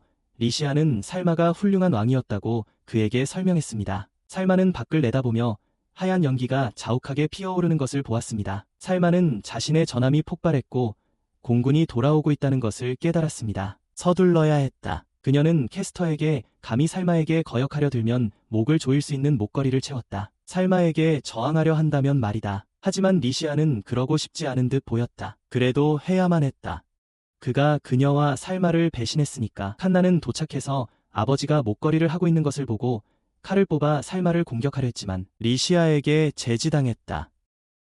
그리고 아버지가 패배한 것을 본 칸나도 곧바로 항복했다. 그녀도 아버지처럼 칼날을 차야 했습니다. 살마는 토마에게 돌아서며 앞으로 그가 공군 장군이 될 것이라고 말했고 황실 근위대 휘하에서 공군을 이끌어줄 것을 요청했습니다. 그와 공군은 카미의 요새로 곧장 날아갔습니다. 절친한 사이였던 리시아는 살마에게 칸나를 후궁으로 삼아 그녀를 처벌에서 벗어나도록 도와주라고 말했습니다. 하지만 그는 왕에게 반역한 아버지와 딸의 죄를 이유로 그녀는 평소처럼 처벌받아야 한다고 거절했습니다. 그 직후 공군 기사들이 카미의 요새를 폭격하기 위해 날아갔고 그는 패배를 인정하고 모든 군대에게 항복을 명령했습니다. 그리고 그는 자신의 측근이었던 부패한 귀족들을 체포하여 살마에게 넘겼습니다. 카미는 그에게 같은 부하에게 자신에게도 케이스터와 비슷한 노예 목걸이를 채우라고 명령했습니다. 그리고 살마를 비롯한 모든 사람들은 카미 측에 항복 소식을 받았습니다. 하지만 카미는 살마가 군대를 서쪽으로 바로 이끌고 있다는 사실에 매우 놀랐습니다. 서쪽으로. 알고 보니 왕은 더 큰 물고기를 노리고 있었습니다. 그러자 그는 매우 기뻐하며 공주와 왕이 손을 맞잡고 이 늙고 시든 몸을 극복해야 한다고 말했습니다. 알고 보니 부패한 귀족들이 해외 용병들을 고용하여 살마를 몰아내려는 음모를 꾸몄고 카미는 그들을 한 곳에 모아 잡기 위해 반란을 가장했습니다. 모두 잡기 위해서였습니다. 카미는 자신의 방에 앉아 있었다. 이것이 그가 여기에 있을 수 있는 마지막 순간일지도 몰랐다. 그는 안백 신부가 준 와인 한 병을 깠다. 가장 화려한 웨딩드레스를 입은 리시아 공주를 볼 수 없었던 것을 후회했다. 결혼식 드레스를, 그리고 카미의 모든 계획을 살마에게 알린 것은 하루의 아버지였다. 카나 부녀는 그 계획에 대해 전혀 알지 못한 채 그와 함께 반란을 일으켰다는 것이 알려졌다. 것이다. 한편 가이우스와 율리우스는 반나절을 기다렸지만 안티미라가 나타나지 않았습니다. 항복을 기다리다가 결국 군대를 투입하여 도시를 공격하려던 찰나 갑자기 성벽 위에 선 완더를 발견했습니다. 그때 그는 완더가 살마와 결탁했을 가능성이 매우 높다는 것을 깨달았습니다. 그러자 율리우스는 이것이 함정일 수도 있다고 말했습니다. 즉시 후퇴해야 합니다. 완더는 마법으로 거대한 화면을 만들어 가이우스가 살마와 대화할 수 있게 했고 도시 안의 사람들도 들을 수 있었습니다. 살마는 내전을 진압했지만 아직 검을 내려놓을 수 없다고 말했습니다. 에메도니아 공국이 혼란을 이용해 자국 영토를 침략하고 있기 때문입니다. 그의 나라의 영토를 침략하고 있기 때문입니다. 이 말을 들은 사람들은 극도로 공황 상태에 빠졌고 사람들에게 반응할 시간을 주지 않았습니다. 살마는 에메도니아 공국과 공작들이 매우 사악한 음모를 꾸몄다고 계속 비난했습니다. 그는 살마와 3명의 공작들이 서로 대립하게끔 음모를 꾸며 자신에게 이득을 취했습니다. 살마는 사람들에게 그들이 온전할 때 그들을 보내는 것에 동의하는지 그의 행동이 용서받을 만한지 물었습니다. 대답은 당연히 아니었습니다. 대답은 분명히 아니오였습니다. 살마는 엘프레덴 왕국이 에메도니아 공국과 전쟁을 벌일 것이라고 분명히 선포했습니다. 에메도니아와 도시 밖에 있던 가이우스는 이 소식을 듣고 화가 나서 살마가 어린아이라고 소리쳤습니다. 3대에 걸친 왕가의 뜻을 야만적이라고 감히 부르는 것을. 그러자 살마는 가이우스에게 이제 그가 서쪽으로 군대를 이끌고 있다고 말했습니다. 목표는 에메도니아 공국의 수도 마차였습니다. 그와 병사들이 도시 밖에서 주저하는 동안 살마의 군대가 쳐들어와 그의 나라를 불태울 것입니다. 살마는 가이우스가 엘프레덴의 군대를 이끈 것을 침략 행위라고 말했고 그래서 그는 엘프레덴 모든 백성을 대표하여 에메도니아에 공식적으로 선전포고했습니다. 에메도니아, 살마가 에메도니아로 직접 군대를 이끌고 있다는 것을 알게 된 가이우스는 극심한 공황 상태에 빠져 모든 군대에게 왕국을 보호하기 위해 신속히 귀환할 것을 명령했습니다. 조로아의 집사도 살마의 군대가 공격해온다는 사실을 그녀에게 알렸습니다. 가이우스는 그 사이 에메도니아로 돌아가 방어하기 위해 군대를 협곡으로 이동시키고 있었습니다. 에메도니아 공국의 공주는 살마를 매우 존경했습니다. 그는 그녀 아버지의 생각을 알고 항상 한 수 앞서 나갔기 때문입니다. 그녀는 조국으로 돌아가는 가장 빠른 길이 유댄 협곡이라는 것을 알았습니다. 살마는 이 사실을 알고 있었기에 그곳을 병사들로 포위했습니다. 결국 에메도니아 군대는 함정에 빠졌고 반응할 시간조차 없었습니다. 피해가 막대해서 공격하기도 전에 50만 명이 넘는 병사를 잃었습니다. 공격도 못하고 그들은 매복에 걸려 40만 명 가까이가 전사했습니다. 그러자 어찌된 일인지 왕이 식량과 병사를 요청했고 20만 명으로 늘어났습니다. 명이여. 그럼에도 불구하고 평야에 도착했을 때는 이미 엘플이 된 왕국의 깃발로 뒤덮여 있었습니다. 왕국의 깃발이여. 가이우스는 수도가 함락되었다고 생각했지만 유리우스는 성을 보라고 했습니다. 에메도니아 공국의 깃발이 아직도 많이 걸려 있었습니다. 가이우스는 매우 기뻐하며 병사들에게 이들을 신속히 제압하고 성으로 돌아가라고 명령했습니다. 살마는 가이우스가 바로 이곳을 공격할 계획이라는 보고를 받았습니다. 가이우스가 에메도니아 수도로 군대를 이끌고 돌아오자마자 살마의 군대는 이미 와서 그를 기다리고 있었고 살마는 재빨리 모든 군대를 정렬시켜 그의 군대와 대치하게 했습니다. 깃발이 2번 흔들리자 병사들은 그 신호를 알아듣고 V자 형태로 진영입니다. 중앙에는 근위대와 기병대가 있었습니다. 왼쪽에는 기브스 장군이, 오른쪽에는 아이샤의 지원을 받는 리시아 공주가 있었습니다. 모두 전투 준비 자세를 취했습니다. 살마와 칸나는 위에서 상황을 관찰하는 동안 양측은 이미 격렬하게 싸우고 있었습니다. 가이우스의 병사들은 여러 날 동안 매복 공격을 받아 거의 지쳐 있었습니다. 고향으로 돌아가는 길. 그래서 살마의 군대는 그의 전군에게 쉽게 압도적인 패배를 안겨주었습니다. 군대를 이끌도록 임명된 자들은 한 군대를 물리치기 위해 가볍게 공격하기만 하면 되었습니다. 에메도니아 병사들의 살마는 여기 앉아 머리를 쥐어짜며 생각했습니다. 칸나는 달려와 그가 아무 것에도 집중하지 않고 있다고 말했습니다. 그의 마음은 구름 속에 있는 사람과 같았습니다. 살마는 미소 지으며 왕의 의무는 전투 전과 후에만 있다고 말했습니다. 그렇지. 그는 심지어 그의 군대가 전투에서 패배하면 장군들을 위해 목숨을 바쳐 용서를 구해야 할 것이라고 말했습니다.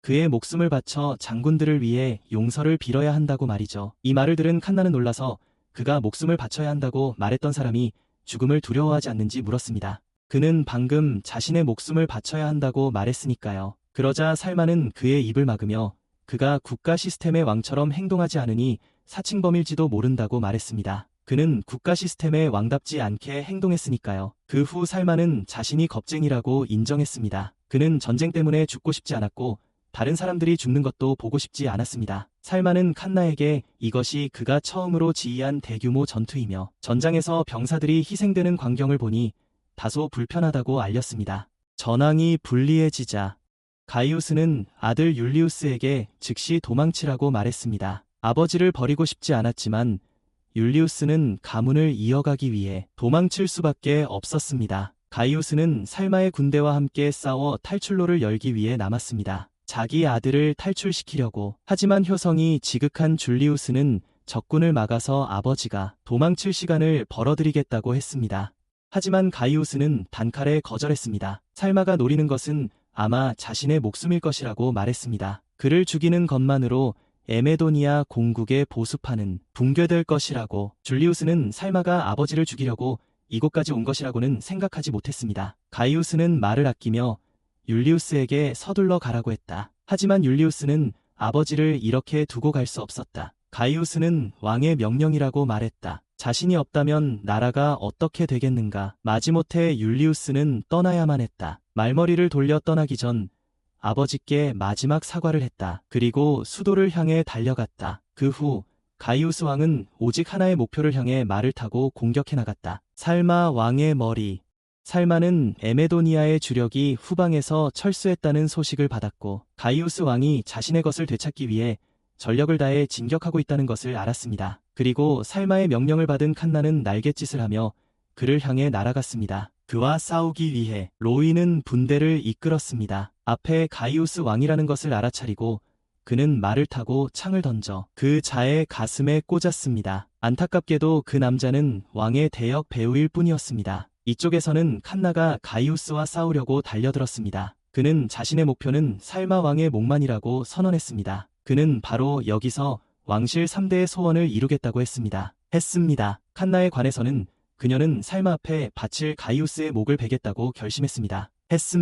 하지만 가이우스는 그녀가 강력한 힘을 가지고 있었음에도 불구하고 칸나를 손쉽게 제압했습니다. 용인간, 이를 본 살마는 자신의 인형을 재빨리 움직여 그녀를 도와야 했습니다. 그와 싸우도록 이를 본 가이우스는 더욱더 적극적으로 나서며 이런 인형 따위에게 쉽게 패배하지 않겠다고 말했습니다. 살마는 몇몇 병사들과 함께 그곳에 도착했습니다. 그는 자신을 살마라고 소개하며 그의 왕국을 짓밟은 자가 그인지 물었습니다. 그의 왕국을 8세 가이우스, 맞지? 이 말을 듣고 가이우스는 원래 엘프레딘도 아미도니아의 영토였다고. 그러니 그가 자신의 영토를 밟은 것에 부끄러워할 게 뭐가 있냐고 말했다. 그러고는 살마의 곳으로 달려가려던 참이었는데 허수아비에게 막혔다. 살마는 칸나에게 허수아비를 재빨리 태우라고 명령했고 칸나는 화염 속성에 공격을 가해 허수아비와 8세 가이우스를 함께 폭발시켰다. 하지만 칸나도 방금 폭발에 영향을 받았다.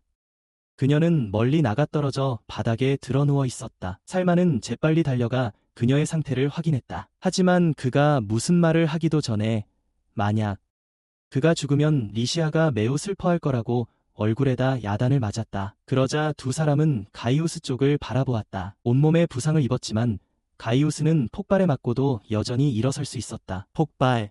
그는 비틀거리며 살마 쪽으로 다가갔고 입에서는 여전히 해야 할 일을 다 해야 한다는 말을 중얼거렸다. 살마의 목을 베겠다는 꿈, 아미도니아 사람들의 자존심을 위해 싸우는 꿈, 것이었다. 왕의 안전을 위해 살마의 궁수들은 비처럼 화살을 퍼부어 그를 완전히 무찌르지 않으면 안 되었다. 쓰러지기 직전 그는 여전히 검을 던졌고 그 검은 살마의 바로 앞에 꽂혔다. 그리고 그의 군대는 왕이 패배한 것을 보자마자 즉시 항복했다. 그들의 왕이 패배했으니까. 아버지의 희생 소식을 듣자마자 조로아는 고통스러워하며 눈물을 흘렸다. 살마는 이제 아미도니아 왕국의 영토 전체를 성공적으로 점령했습니다. 아미도니아 왕국을 말이죠. 현재 살마와 모두 아미도니아 성에 있었습니다. 리시아는 여기에 대연회장이 매우 화려하게 장식되어 있다는 것을 인정해야 했습니다.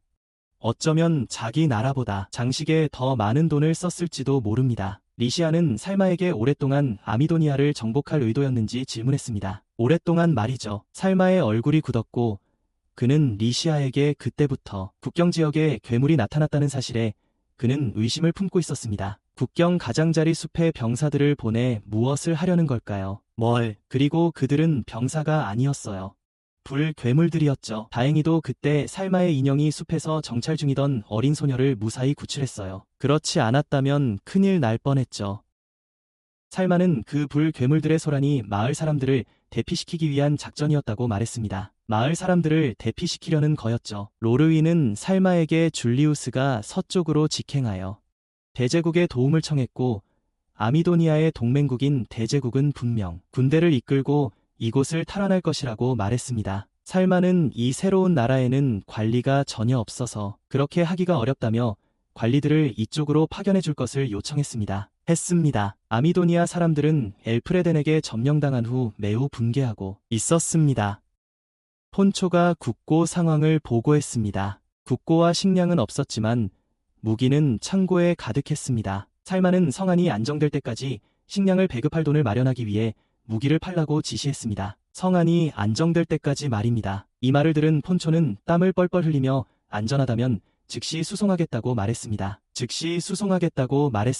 순서대로 규율을 잘 따르는 병사들은 아미도니아 전역을 한숨에 진압할 수 있다는 생각에 흥분했습니다. 그래서 그들은 아미도니아 전역을 한숨에 진압할 수 있을 거라고 생각했습니다. 살마는 여기까지밖에 싸울 수 없다고 말했어요. 제국이 개입하면 어려워질 거예요. 리시아는 제국 이야기를 듣고 당황했어요. 살마는 그들이 개입할 거라고 확신한다고 설명했지만 그것이 사실인지 아닌지는 몰랐다고 했어요. 아미도니아가 인류선언 서명에 참여했기 때문에 침략을 받는다면 제국이 가만히 보고만 있을 리가 없잖아요. 아미도니아가 관련된 조항은 국가의 변경을 받아들이지 않는다는 내용이었어요. 인간들 사이에 힘으로 경계를 만들죠. 더 나쁜 건 힘으로 처벌하는 것도 서슴지 않는다는 거예요. 살마는 그 선언에 허점이 있다는 걸 깨달았고 그래서 신경 쓰지 않았습니다. 전혀 참여하지 않았죠. 그는 제국 국가들이 도착하기 전에 전후 문제 처리를 이용하라고 모두에게 말했습니다. 말이죠. 로인과 군대는 어디를 가든 사람들이 피했습니다. 유나는 해군 함선을 타고 살마를 아련하기 위해 아미도니아 수도에 왔습니다. 제복. 그리고 두 사람이 그렇게 친밀하게 이야기하는 것을 본 리시아는 극심한 불편함을 느꼈다. 리시아의 인상 쓴 얼굴을 본 아이샤는 재빨리 달려가 위로하려는 듯 머리를 쓰다듬었다. 위로하며. 살마는 약간 당황했지만 곧바로 화제를 바꿨다. 더 이야기하다간 골치 아파질 것 같았다. 그는 자신이 계획을 실행하기 위해 그녀를 불렀다고 말했다. 리시아는 그것에 매우 놀랐습니다. 바로 그 후에 살마와 아이샤는 영상 전송 장치를 이용해서 아미도니아 모든 사람들이 볼 수 있는 음악 프로그램을 기획했습니다. 그리고 그는 유나를 비롯한 아미도니아의 다른 가수들을 초대하여 번갈아 무대 공연을 하게 했고 이것은 처음 있는 일이었기 때문에 사람들은 매우 흥분했습니다. 그들이 나라를 보고 음악을 볼 수 있었던 첫 번째 시간이었기 때문입니다. 아미도니아는 군사 국가였기 때문에 사람들의 모든 활동은 통제되었습니다. 말살만은 모두가 하고 싶은 대로 자유롭게 하도록 내버려 두었습니다. 대제국은 대륙에서 가장 큰 군사력을 가진 나라이자 그 제국의 수장은 마리아라는 젊은 여왕제였습니다. 당시 제국에서는 아미도니아가 알프레단에 의해 점령되었다는 소식을 접했고 그녀는 먼저 선전포고를 한 자가 살마가 아니라 가이우스라는 것을 알고 있었습니다. 살마가 아니고 그래서 마리아는 여동생 제인에게 아미도니아로 가서 살마와 평화 협상을 하라고 말했습니다. 평화롭게. 살마의 새로운 정책 덕분에 아미도니아 국민들은 더욱 번영하는 삶을 살게 되었습니다. 이를 본 조로아는 줄리어스가 아미도니아를 되찾을 수 없다고 생각했습니다. 살마가 이곳 사람들에게 전에 없던 번영을 가져다 주었기 때문입니다. 그는 심지어 판초에게 도시의 가난한 사람들에게 음식을 나눠주라고 했습니다. 살마는 유나와 토모에게 변장을 하고 거리를 돌아다니며 상황을 살펴보라고 했습니다. 그리고 유나는 이 드문 기회를 이용해 살마에게 추파를 던졌습니다. 누가 알겠습니까? 언젠가는 첩이 될지도 몰라요. 살마는 토모에게 새 신발을 사줬어요. 그래서 어린 소녀는 너무 기뻐서 울 뻔했고 살마는 이 기간 내내 자신을 도와준 유나에게 머리핀을 사줘서 고마움을 표했어요. 그 후 바로 그들은 나무 아래 앉아서 평화를 즐기려고 멈췄어요. 그런데 막 앉으려는 참에 제인이 갑자기 나타나 살마와 이야기를 나눴어요. 제대로 앉기도 전에 제인이 갑자기 나타나 살마에게 말을 걸었어요. 그리고 살마는 그녀가 아미도니아를 되찾으려고 제국에서 보낸 사람이라는 것을 금방 알아챘어요. 아미도니아를 탈환하기 위해 제인은 살마가 군사국가를 지금과 같은 개발도상국으로 바꾼 것에 깊은 인상을 받았고 영상 전송장치를 이용해 국민들에게 뉴스를 방송할 거라고는 전혀 예상하지 못했습니다. 그것도요. 하지만 제인은 여전히 인권선언의 법에 따라 줄리우스를 위해 아미도니아를 되찾아야 했습니다. 그 법에 따라서요. 그래서 그녀는 살마와 이 문제에 대해 협상하고 즉시 떠날 것을 제안했습니다. 성으로 돌아온 살마는 시장에서 산 립스틱을 아이샤에게 건넸습니다. 아이샤에게 선물로요. 리치아가 질투심을 보였기에 살마는 그녀에게 아주 아름다운 목걸이를 재빨리 주어야 했습니다. 목걸이를. 살마는 적이 아무리 강하더라도 자신의 새로운 가족을 반드시 지켜야겠다고 결심했습니다. 강하더라도